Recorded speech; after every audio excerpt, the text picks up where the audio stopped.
Hi, I'm Kristin Maier. The story I'm about to tell can be found in my book, A Good Telling, Bringing Worship to Life with Story. It's called The Keeper of the Rain. Not so very long ago, in a land not so very different than this one, lived the Keeper of the Rain. Each day the Keeper of the Rain carefully watched the plants and creatures. When they began to droop with thirst, she whispered the word that brings the rain, and they stood tall again. Each day the Keeper of the Rain carefully listened to the rivers and streams, and when they swelled to a roar, she whispered the word that sends the rain away, and they were quiet again. After many such days, more than you or I could count, the Keeper was weary. She was tired of always watching, always listening, always paying attention to other things and beings. A new keeper had been born, but he was just a boy. It would be years before he was ready to take over. "I can't wait years," said the keeper. She went to find the boy. She heard splashing coming from the pond, and she peered through the cattails and saw the boy standing knee-deep in water. He bent over and plunged his hands to the bottom of the pond and stood up with an armload of muck and a wriggling crayfish. "He is young," thought the keeper, but then again so was I. She walked through the cattails and into the water. She bent over and for a few minutes whispered in the boy's ear. When she was done, she stood, smiled for the first time in ages, and walked away. The boy stood watching her for a while, until the crayfish wriggled loose and plopped back into the pond. He bent over and searched the creature and forgot all about the keeper and what she had told him.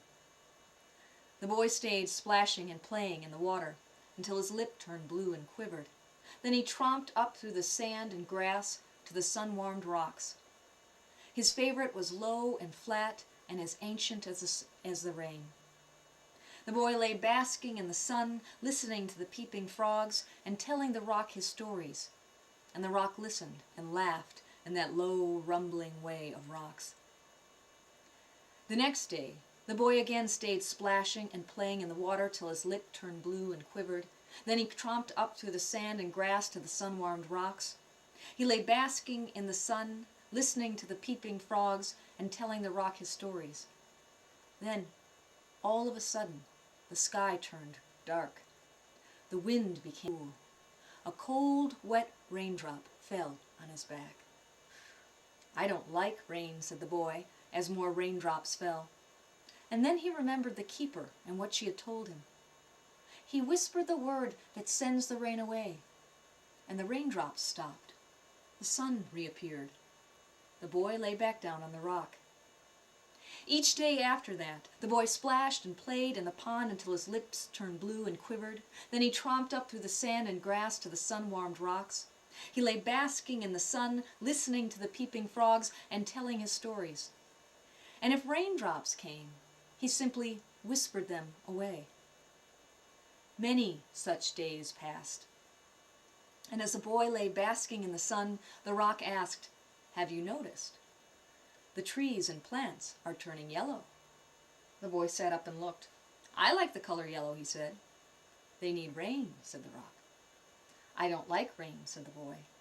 "I know," said the rock. Many more such days passed. And as the boy lay basking in the sun, the rock asked, "Have you noticed? The trees and plants are turning brown." The boy sat up and looked. "I like the color brown," he said. "They need rain," said the rock. "I don't like rain," said the boy. "I know," said the rock. Many more such days passed.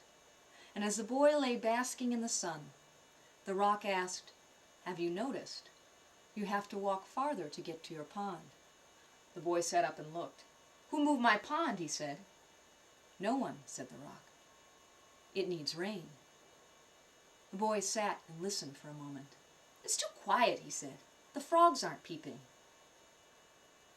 "Frogs cannot live without rain," said the rock. "Nothing can." Then the boy felt a heaviness in his chest. He had no words to whisper it away. He felt the warm sun on his back, which felt so good, and the weight in his chest, which felt awful.